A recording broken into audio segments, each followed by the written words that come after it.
Hello there, good day, and welcome to this discussion as we continue to examine the outcomes and what was discussed at the just concluded National Tishaus Conference. I have with me in studio a number of leaders of Amerindian communities from across the country, and we're going to do this as a series where we continue to engage them to basically get an idea of what exactly were the outcomes of the conference, and of course some of the issues that are affecting their respective communities. So, gentlemen, welcome to the program. I'll give you an opportunity to introduce yourselves and the village you're from. I'm going to start with the gentleman to the very end. The village you're from, sir, and your name and the village you're representing. Shirdan Cyprian, Yonapur village. And that is in which region? Region number 9. Region 9. Yes. Sir. My name is Charles Marceline, Tosha of Tiger Pond Village, South Park, Raymond, region number 9. You, sir. Andrew Albert from Karasbay, region 9. Alright, so you guys would have been here for approximately a week or so. The conference started on Monday. You have had a number of deliberations. I want to first and foremost talk about the conference itself. Based on the feedback that we've been receiving, the discussions we would have had with other Tishaus and leaders who attended the conference, many of them concluded that it was just another conference, another talk shop where nothing much was achieved. What are your thoughts of the conference? Who wants to go first? You want to go first? I can, yeah. On my first visit here at this NTC meeting, then listening to the voice of the two shows of the leaders in the region in different respective villages, they were too much like, most of it was lecturing. Then we would have asked questions why certain issues that we face in presently based on our lands, on our roads. These are some of the things that we're facing right now, especially road communications. And whereas we would have e-road, because all of us here are living in the same region. We were promised that all our roads will be connected and such like this, and I haven't come across over this 1 week that we were in town so far, like today. So we were just wondering, personally I'm thinking and wondering why these issues are not being looked into, even though on 2 visits that the ministers made to Karasbay, we speak about the roads, communications, and currently, now the roads are not very good because of these reasons. Our bosses are not really going to let them, the days that we supposed to be traveling, most of our passengers, and road conditions are not good, and the vehicles are now broken up on the road and so. So his only first phase was done during the previous government, and the elected date is like it's getting back to how it was before, or even worse. If you want to, sir, to share your views with regards to the conference itself, and like your colleague said here, a number of issues are facing Amerindian communities, and one would expect the National Tishaus Conference to be the forum at which these issues would have been addressed, at least some sort of solution would have been derived. What are your thoughts on the conference itself? My thoughts, my expectation for this conference, that I observed that instead of the satisfactory to the two shows,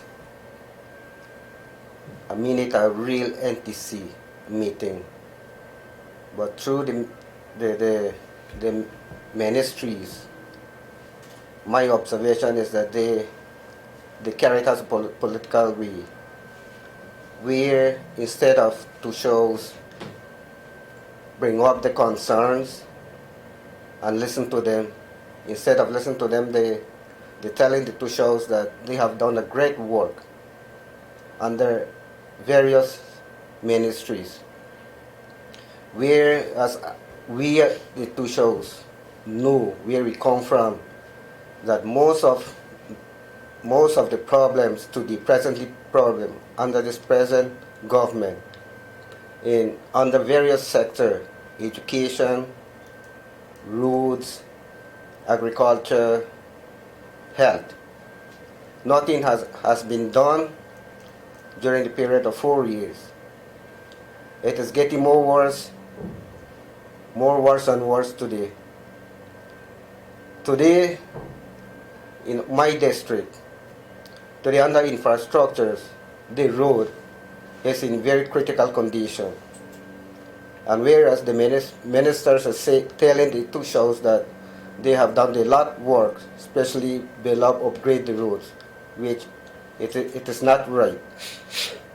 Because I come from there, I born there, and I see the present condition of my area. On the education, the way under the previous government, which is the PPPC, most of the parents, even the children, they do receive a uniform that is every year or every term. But after this present government took over, the period of 4 years, we are not receiving anything.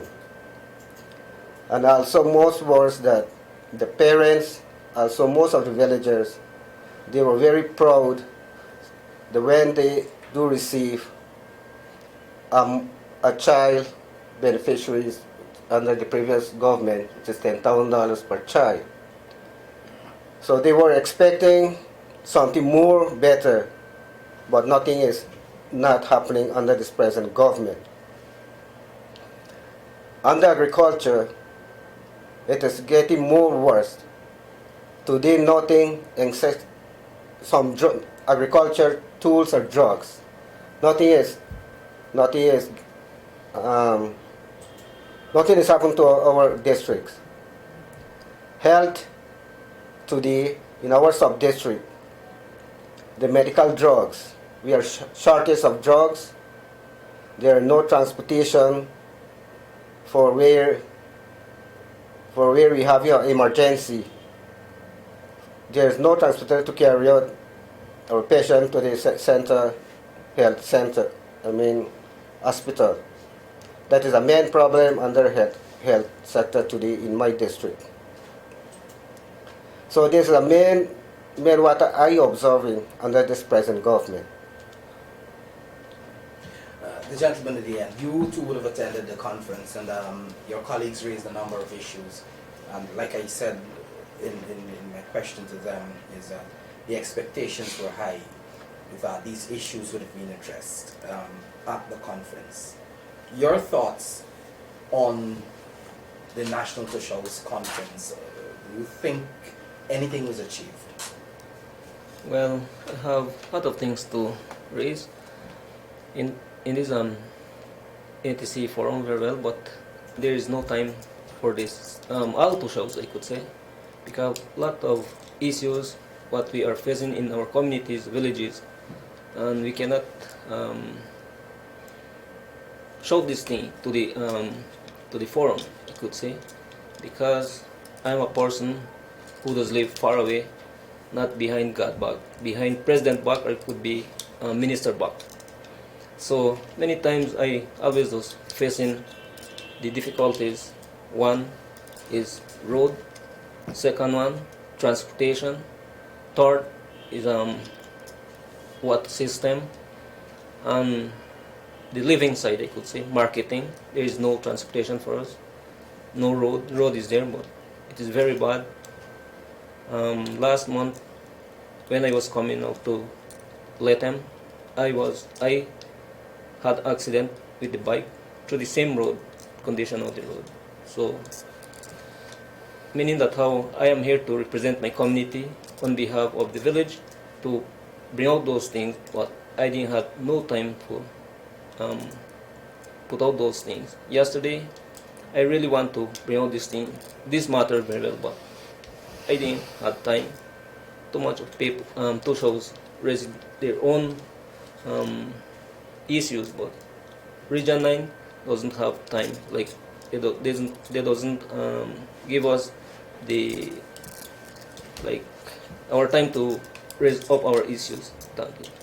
All right. So clearly, what we're getting from the not only the three of you who are here, but the other officials who have spoken to, is that, and I think one of you touched on it, the entire conference was more of where the ministers and well, the number one constitutional ministers and Mr. Granger came and physically lectured you guys to say and to boast about what they would have done, which I understand based on interactions is a stark difference from the reality on the ground. While they claim about what they would have done for you guys, when you look at what is happening on the ground, there's very little work. I know one of the major issues for the Amerindian communities, and you all spoke about not being able to air your concerns and to raise the issues that are affecting your community, which one would suspect would have been the more or less the main objective of the conference, where you can sit, raise your issues, have discussions, and try to find solutions. I know one of the major issues really is that of land titling. And there have been claims by the government that, matter of fact, one of their campaign promises was to ensure that there is land titling for Amerindian communities. Could you say what is the status of that at your community level? Who wants to go first? Do you want to go first? You go ahead. You seem to be ready to speak. Yeah, concerning the same land titling, we was wondering as leaders of that area at the sub-district level, we see it this way, why the title is given to Karasabay as a communal land title, but it has not been demarcated. So how can I know that my boundaries where it lies presently? These are one of the issues that we have raised with the land and surveys, and we ask that it should be demarcated properly before giving us the land title. We have the land title, but it is uncompleted. It is not demarcated. So this is the main problem that we're facing right now. So it's kind of like we're living in state land, you know, if you understand what I'm trying to say. So these are some of the things that we raised recently with the Amerindian land title people that went there recently. So we have asked together that if we should go and locate the mountain that they were was not included on the map. So we have went there recently and we have located that mountain, and we spent a couple of nights in the forest there. So I don't know when they will start doing the demarcation, because they promised that they would start this same month here. So I don't know what their answer to that is looking like presently, because we still not satisfied, because we have one community that is out of the boundary, but when we do locate the mountain, they were actually in the boundary, and I think that would satisfy the people of that area, especially the specific area that is out of the boundary. But without knowing that we were actually in the boundary, I can't see why surveyors, knowing that they are professional people, they can use GPS properly than I do. So I don't know where it was wrong. When we do mark the coordinates, and we plot that map when we went down there. So I kind of not 100% satisfied, but upon completion of demarcation, I think all the people of that South Pakremo area will be satisfied after the demarcation will be completed. Let me ask a question, a pointed question. Has there been any titling of Amerindian lands since 2015? Who wants to answer? So there was no titling? There was no titling. Remember this, the Karasabay sub-district is a communal place, and there is a special provision for Karasabay district only, if you look at it. So all of us here, including all the colleagues to shows in the sub-district, they are village councils that run in their own little village there. Mm-hmm. But when you do look at it, everybody living in one big piece of flat land, including all the 8 villages that we have there. And they were supposed to identify individual parts within that plot of land to say, to show Charles Sonhing, Man Sonhing, if I get it right, this is your area. Is it that what you're saying? And that has not been done since 2015. In terms of issues like, and I think you touched on it to show issues of health. Let us talk a little about that. We have had tons of complaints about hinterland communities not getting medical supplies, drugs and medical supplies, and that by itself has been creating a lot of problems for folks in those areas. If you want to, you can start with the gentleman at the end to say exactly what has been the situation in your community with regards to the supply of drugs, access to transportation. I think one of you touched on, to take patients out from your community to whether they left them hospital or a proper health post. It's very difficult because we don't have no transportation. We have transportation which we get through previous president. Same, I mean, Mr. Jagdeo? yes, after him, Mr. Ramatar? Ramatar. We still have the tractor, but it is not for the patient. So, secondly, we have been gotten with ATV, that is for the health, but it is not available for the sick person. I could say, like when the girl getting her baby or something like that, it's not good to travel with. And distance where we live in is not like 2 hours, 3 hours traveling to Antikarasaba. It is very far, and road is in bad condition. So he was trying to get things like cruiser or some kind of way so that the patient must go in order. But there is nothing happened like that. So according to what we are facing now, short of drugs, things just happen like that. What about your area, if you would like to share some information with regards to the same, because this is a major issue for those communities. You cannot run to the drugstore at the corner to get medication, you know, and you depend solely on the medication that are supplied by the government. Despite me hearing one of the ministers saying to some of the communities, I think it's right in Region 9, ones that when they ask about medical supplies, that community or some communities were told to go back to the traditional bush medicine, and that's the answer coming from a minister who is supposed to be ensuring that these communities are benefiting from medical supplies. So what is the situation in your area? I think there's a main burning issue under the health, where the most or the majority of people are feeling it, are facing it. Because I don't see why, for what reason, this present government is not supplying the villages with medical drugs. My district, we have a health center building down there very well, but the drug is not available.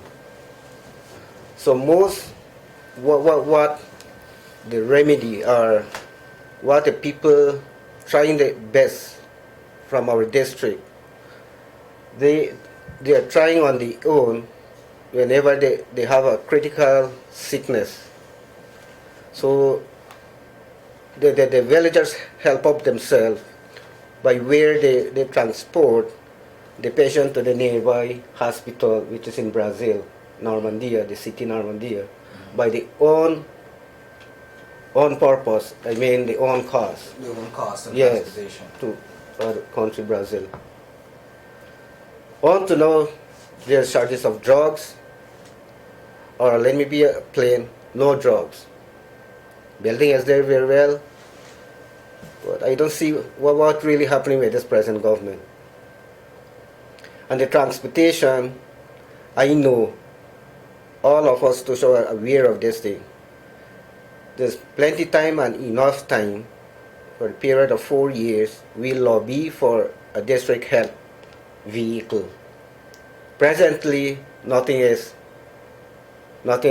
happening or nothing is given to the district. This is the main. Okay. All right, we're joined by another leader of one of the communities. You're going to give us your name and the village you're from, and that's in region. You're from Region 9 as well. Yes. All right, so you're going to give us your name and the village you're from before I get into some questioning. So, tell us your name and the village you're from. My name is Graham Jacobs, Tipur Village, Tushaw. All right. What's your name? So, Joshua Jacobs, since you now join us, again, your colleagues here would have spoken about the conference itself. Like many other shows, they felt that the conference was basically a talk shop, no concrete solutions to your problems, nothing that you can take back to your village to say to your people that we can expect these things to happen. What are your thoughts, first and foremost, on the issue of the conference? Whether you think it was really a talk shop and nothing really came out of it? And also, some of the issues that were raised that are affecting your communities. I don't want to recall what my colleague said just now. So, my main issue at the conference, what I expect at the conference was under communication. In our village, in our district, there are only one internet, which is in Karasabe